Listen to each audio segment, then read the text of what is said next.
1187 की हुतै की जंग में सलीबियों को शिकस्त देने के बाद सलाउद्दीन अयूबी ने तारीख के सबसे मुक़द्दस और अहम शहर यरूशलेम अल-कुद्स की जानिब अपनी तवज्जो मरकूज़ कर दी।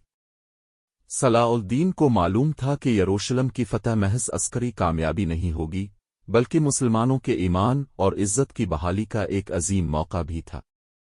सलीबियों का तकरीबन एक सदी पुराना कब्ज़ा, जो 1099 में खूनरेज़ फतह के ज़रिए हासिल हुआ था, अब सलाउद्दीन की क़यादत में ख़त्म होने के करीब था।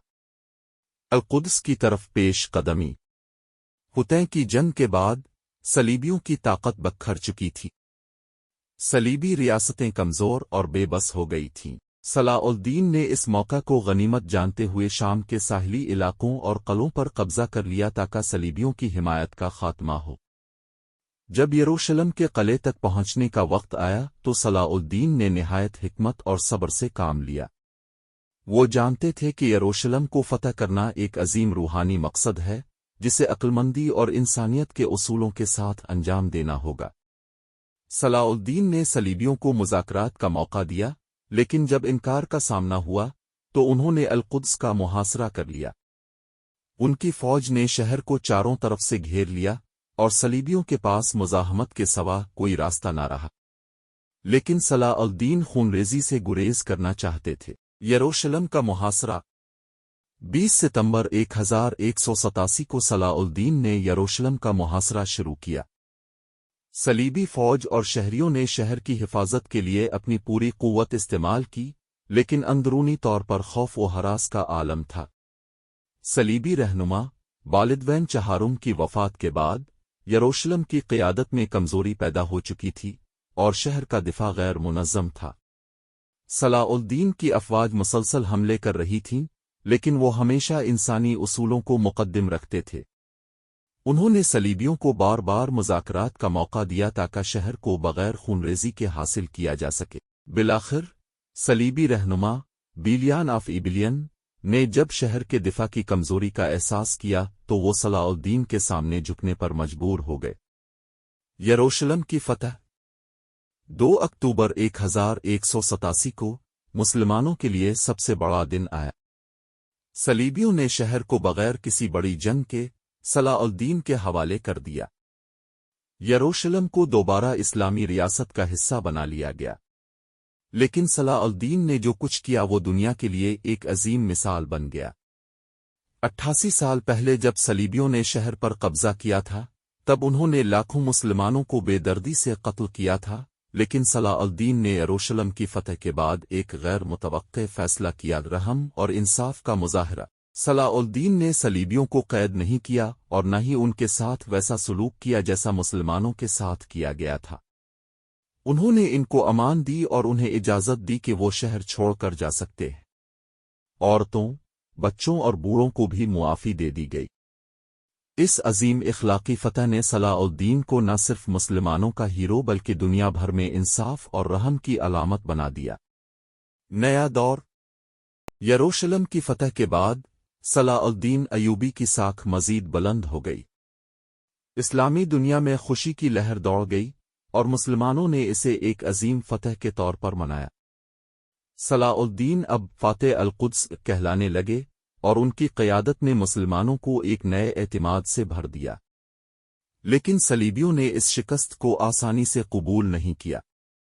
यरूशलेम की फतह ने पूरे यूरोप को हिलाकर रख दिया और एक नई सलीबी जंग की तैयारियों का आगाज़ हुआ। सलाउद्दीन को इल्म था कि आने वाले दिनों में मज़ीद चैलेंजेस उनका इंतज़ार कर रहे हैं, लेकिन उनकी अज़्म व हिम्मत ने साबित कर दिया था कि वो किसी भी आज़माइश का सामना करने के लिए तैयार है।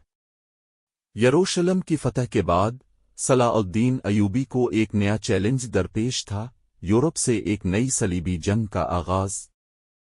सलीबी रियासतों की तबाही और अल-कुद्स के हाथ से निकल जाने की खबर ने पूरे मग़रिब को हिलाकर रख दिया। पोप अर्बन सिवम ने यूरोप भर में मुसलमानों के खिलाफ एक और सलीबी जंग की दावत दी और इस बार 3 ताकतवर यूरोपी बादशाह रिचर्ड शेरदिल Richard the Lionheart England से, फिलिप आगस्त फ्रांस से और फ्रेडरिक बारबरोसा जर्मनी से ने इस मुहिम में शामिल होने का फैसला किया। सलीबियों की वापसी, एक नया मरका। यूरोप में सलीबियों के जोश व जज्बे को बढ़ाने के लिए यरूशलेम की शिकस्त को बड़े पैमाने पर बयान किया जा रहा था। रिचर्ड शेरदिल के नाम ने खौफ और जोश की मिलीजली कैफियत पैदा कर दी थी।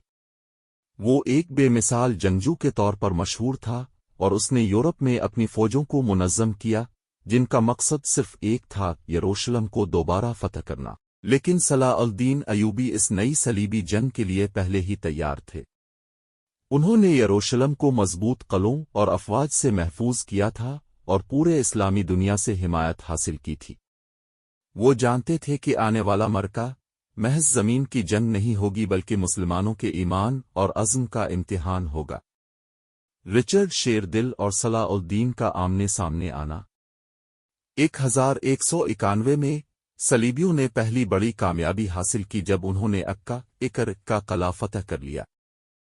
अक्का की शिकस्त इस्लामी अफ़वाज के लिए एक बड़ा धचका था और सलाउद्दीन को इसकी दोबारा फतह के लिए अपनी अफ़वाज को मुनज़्ज़म करना पड़ा। सलीबियों की तादाद और ताकत बढ़ रही थी, लेकिन सलाउद्दीन का अज़्म मजबूत था। सलाउद्दीन और रिचर्ड शेरदिल का आमने सामने होना तारीख के चंद यादगार लम्हात में शुमार होता है। दोनों अजीम रहनुमा अपने अपने अकायद और उसूलों के साथ मैदान में आतरी। रिचर्ड, जो अपनी बहादुरी और सख्त जंगी हिकमत अमली के लिए मशहूर था, और सलाउद्दीन, जो अपनी रहम दिली और हिकमत अमली के लिए दुनिया भर में इज्जत का हामिल था, अब जंग के एक नए दौर में दाखिल हो चुके थे। अक्का एकर की शिकस्त ने सलीबियों के हौसले बुलंद कर दिए और सलाउद्दीन के लिए एक बड़ा चैलेंज खड़ा कर दिया। लेकिन सलाउद्दीन अयूबी जानते थे कि अक्का की शिकस्त वक्ती है और उनका मकसद यरूशलेम की हिफाजत है। सलीबी जंगजुओं की कमान रिचर्ड शेरदिल के हाथों में थी, जो न सिर्फ एक अजीम जंगजू बल्कि एक होशियार हिकमत अमली दान भी था। जिंग अरसोफ, एक तारीखी मरका। सलीबियों ने अक्का पर कब्जा के बाद अगली मुहिम का आगाज किया और उनकी फौज साहिल के साथ साथ जनूबी यरूशलेम की जानिब पेश कदमी करने लगी। सलाउद्दीन ने जानबूझकर सलीबियों को आगे बढ़ने दिया ताकि उन्हें एक खास मकाम पर शिकस्त दी जा सके। 7 सितंबर 1191 को सलाउद्दीन की फौज ने अरसोफ के करीब सलीबियों पर जबरदस्त हमला किया। जिंग अरसोफ में सलाउद्दीन ने सलीबियों पर कई हमले किए, लेकिन रिचर्ड शेरदिल की क़यादत में सलीबी अफ़वाज ने डटे रहकर जवाबी कार्रवाई की। रिचर्ड की हिकमत अमली और उसके सिपाहियों की जंगी महारत ने सलीबियों को एक अजीम फतह दिलाई। अगरचे सलाउद्दीन की अफ़वाज पसपाई इख्तियार कर गईं, लेकिन ये जंग सलीबियों के लिए फैसला कुन फतह न बन सकी। ये एक मरका था जिसमें दोनों अफ़वाज ने अपनी ताकत दिखाई, लेकिन कोई भी फरीक मुकम्मल फतह हासिल न कर सका। मुज़ाकरात की कोशिशें। सलाउद्दीन अयूबी, जो अपनी हिकमत और रहम दिली के लिए मशहूर थे, जानते थे कि मुसलसल जंग से न सलीबियों को फ़ायदा होगा और न ही मुसलमानों को।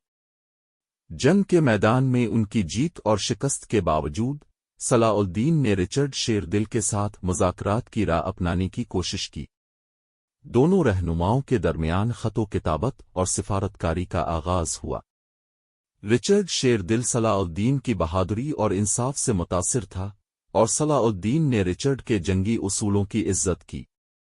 दोनों रहनुमाओं ने कई मौक़े पर जंग बंदी की बातचीत की, लेकिन यरूशलेम के मामले पर कोई भी फरीक पीछे हटने को तैयार नहीं था। सलीबी चाहते थे कि यरूशलेम को दोबारा ईसाइयों के हवाले किया जाए, जबकि सलाउद्दीन का मकसद शहर की इस्लामी हैसियत को बरकरार रखना था। सुलह की तरफ सफ़र। 1192 तक दोनों फरीकों को एहसास हो गया कि मुसलसल जंग दोनों तरफ के लोगों के लिए नुकसानदेह है। सलीबियों को यूरोप से मज़ीद हिमायत मिलना मुश्किल हो रहा था और सलाउद्दीन को भी अपनी अफ़वाज को आराम और दोबारा मुनज़्ज़म करने की ज़रूरत थी। दोनों जानिब के मुशीरों और रहनुमाओं ने सलाउद्दीन और रिचर्ड को एक मुआहदे की तरफ धकेलना शुरू किया। आखिरकार 2 सितंबर 1192 को सल्ह रामिला के मुआहदे पर दस्तखत हुए। इस मुआहदे के तहत यरूशलेम मुसलमानों के कंट्रोल में रहने वाला था, लेकिन ईसाई ज़ायरीन को बग़ैर किसी रुकावट के मुक़द्दस मकामात की ज़ियारत करने की इजाज़त दी गई। सलीबियों के पास अक्का और साहिली इलाकों का कंट्रोल रहा, लेकिन वो यरूशलेम पर कब्ज़ा करने में नाकाम रहे। صلاح الدین کی اخلاقی فتح۔ اگرچہ صلیبیوں نے عکا اور کچھ دیگر علاقوں پر اپنا کنٹرول برقرار رکھا، لیکن یہ صلاح الدین کی اخلاقی فتح تھی۔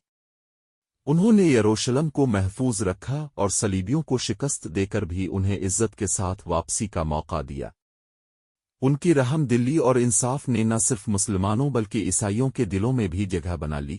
رچرڈ شیر دل نے جب واپس جانے کا فیصلہ کیا تو وہ صلاح الدین سے متاثر ہو کر جا رہا تھا۔ تاریخ نے ان دونوں عظیم رہنماؤں کی جنگ کو یاد رکھا، لیکن اس سے بھی زیادہ ان کی انسانیت اور ایک دوسرے کی عزت کو یاد رکھا۔